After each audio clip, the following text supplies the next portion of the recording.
the variations of quality on the market, and the many amazing benefits that kava can have and offer when it's used correctly in its traditional form. It is an initiative to educate on the clear distinction that scientific literature and historical accounts have made between safe and questionable kava products, as well as advocate the use of only lab-tested, safe kava variety. I don't think I've said kava that much ever in my life. So, Cameron, I've listened to a lot of different podcasts, studying up for our podcast. Can you give a brief description of your story, your journey prior to finding kava and then finding kava, and lead us into more of Tru Kava? Oh, absolutely, yeah. So just like so many people that get into any aspect of this world of health and wellness, I kind of came into it by necessity. I didn't, there wasn't a point where I just said in my life, I'm going to go search the world for the most exotic plants, plant medicines that I can, and kind of see what they can do, right? I got into it because whenever I was in my early 20s, I became very chronically ill. And it was something that kind of happened slowly over time, but I got to a point where the bottom fell out. And it was what I always call a perfect storm of different factors that came together, which is really usually the story of chronic disease in and of itself. But I ended up with a very, very bad, devastating autoimmune condition that wasn't specific to any one tissue. But I had a bunch of environmentally toxic exposures. I was put on a lot of pharmaceutical drugs. I had some huge emotional traumas that all sort of came together and converged. And I ended up, with debilitating fatigue, which then, eventually turned into severe anxiety. I eventually developed a lot of different environmental sensitivities, which happens in some of these autoimmune conditions that are driven by different neurotoxins. I was also exposed to really toxic black mold in my in an apartment that I was living in. I was at college at the time. So all these things kind of came together, and I ended up in this weird sort of trauma, illness, autoimmune spectrum of environmental sensitivities where I was reacting substantially to foods. It started off with one food and then two foods and then a whole bunch of foods, and then eventually I was reacting to almost everything that I was eating, and my reactions would be both neurological and immunological. So at my very worst, I was reacting to almost every food that I was eating, going into either full-blown anaphylaxis or going into an excitatory reaction that eventually got so intense that they were full-blown grandma seizures. So my body was spazzing out at most foods, definitely supplements, and even like exposures to different types of things in the air, chemicals, all kinds of things. And this just, essentially happens because the body is so traumatized and overburdened with stressors. The body's metaphorical stress bucket gets overflowed, and the limbic system, which is the emotional system, the fight or flight system in the body, sets up a defense response to try to protect you, and it gets so disoriented and confused that you can become this kind of hypersensitive type of person. But anyways, mine was like the absolute most severe, version of this type of illness. And it was so bad that I through this process, I exhausted obviously the whole allopathic model first, went through all the medications, went through, down to Mayo, traveled around the U.S., even outside the U.S. Then I stepped into the alternative integrative model, more of the mainstream aspect of that, of just doing single therapies and treatments, IV treatments, every supplement under the sun, that kind of stuff. Then I finally got into this world of more functional medicine that's looking at this, the body as a complex system, and it's trying to use a multi-therapeutic approach that's synergistic with a lot of different things to sort of get a leg up on it and get the body to actually start to recover and heal. But anyways, I digress. In my process, the one thing that was inhibiting me the most of getting to the origin of some of my problems that I needed to address, like detoxification, addressing my gut microbiome, and so on, I couldn't tolerate or do anything because my reactions were so bad, and I was constantly having seizure after seizure after seizure. And anyone who knows about epilepsy or seizures, these things are very damaging to the body, and the more that you have, it tends to be a negative feedback loop and perpetuate the intensity of the next one. And so I end up in a situation where I'm degenerating from my own reactions, and I can't do hardly anything or tolerate any treatment, therapy, modality, supplement, food, and I literally got to a point where I was dying of starvation and dehydration. It took me a while because you can go a while without food, but I got to the point where I was even reacting to water, where I was going into these seizures from even drinking water. It was the craziest thing.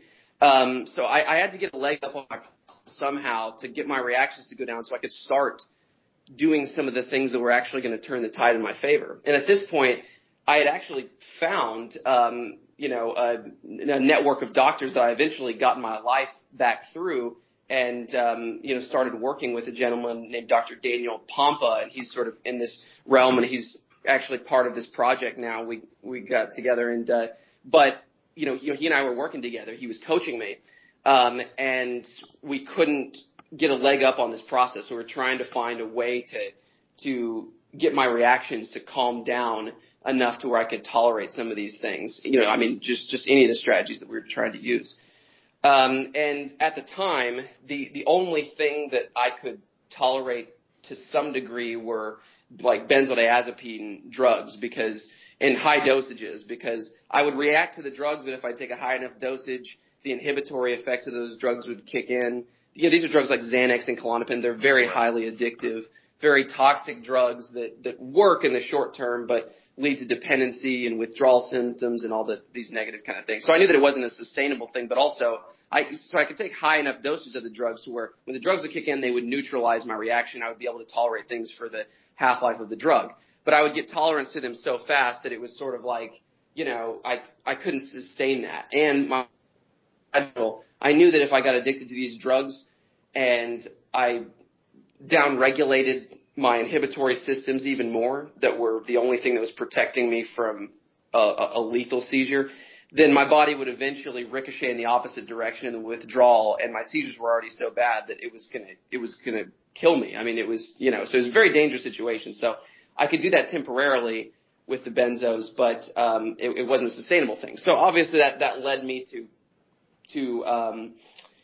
investigating relentlessly to try to find a more natural, biologically compatible alternative to benzodiazepine drugs to control my reactions, to reduce my anxiety, to allow me to sleep, all of those things, to just rest my nervous system that wouldn't give me the dependency, the withdrawal symptoms eventually, and that wouldn't be adding to this toxic burden and adding an extra toxic stressor to my brain and neurological system.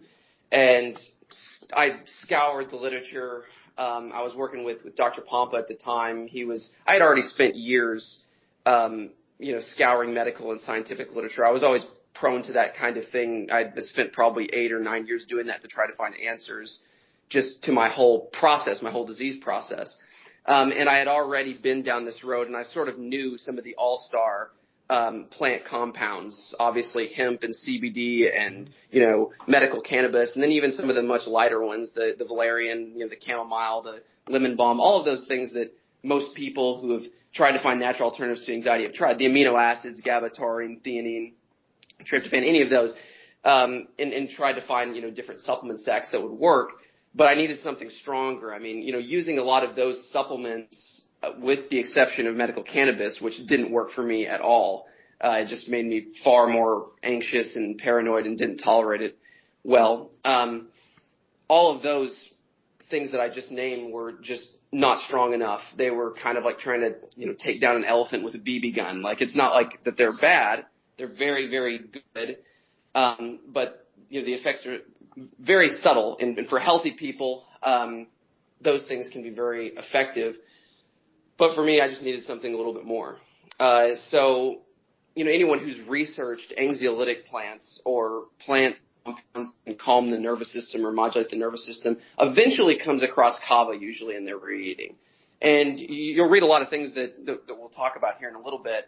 But, it's known as being one of nature's most powerful anxiolytic plants that has pharmacology that's very similar to benzodiazepines, plus a multitude of other mechanisms that are very interesting and beneficial as well.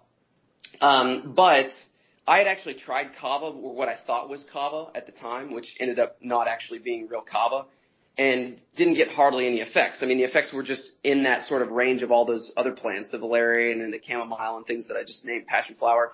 and I wasn't that impressed with it. These little capsules in the grocery store called Kava. So I realized later that wasn't actual real kava. But once I got the real stuff, I ended up having a huge turnaround pretty quickly, and I never expected to get that much of a therapeutic effect out of a natural compound that quickly.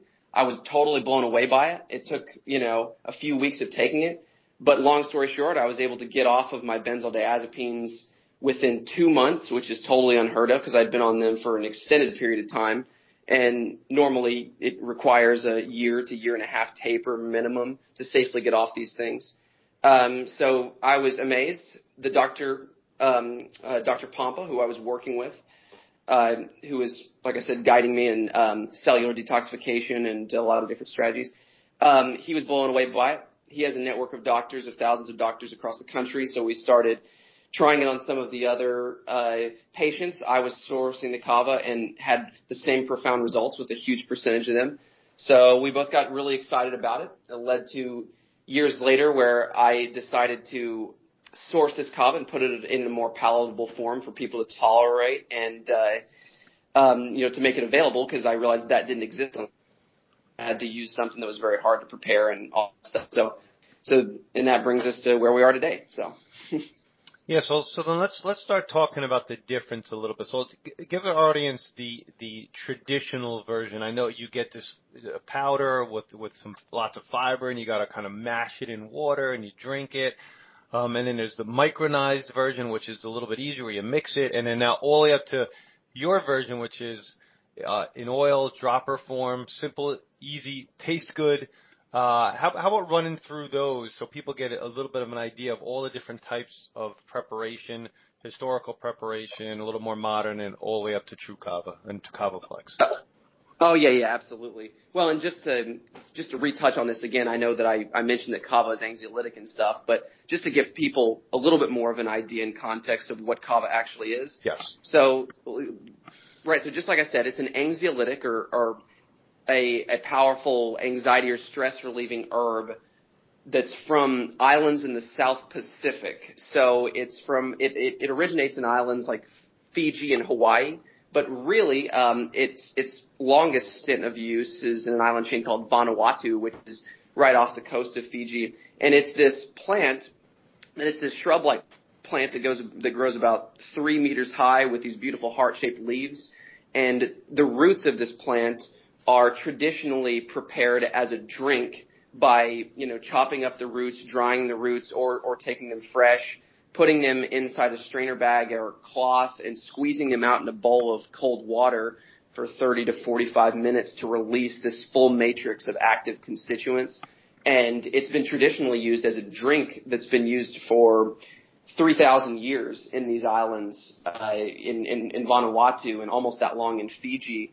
As a core staple of these cultures. It's a foundational pillar, social pillar of these cultures. It's used for weddings, funerals. It's used for social gatherings, spiritual ceremonies, because of its ability to loosen up your nerves, to get you a little bit socially activated, kind of like alcohol, but without the drunkenness. And it's just a huge, social thing. It's got these psychological components too that really get you centered and sort of in this reflective, very calm, clear state of mind. So that's generally what kava is historically. And you can go to the islands still today too and have the traditional drink. And the traditional drink is where the real effects of kava are.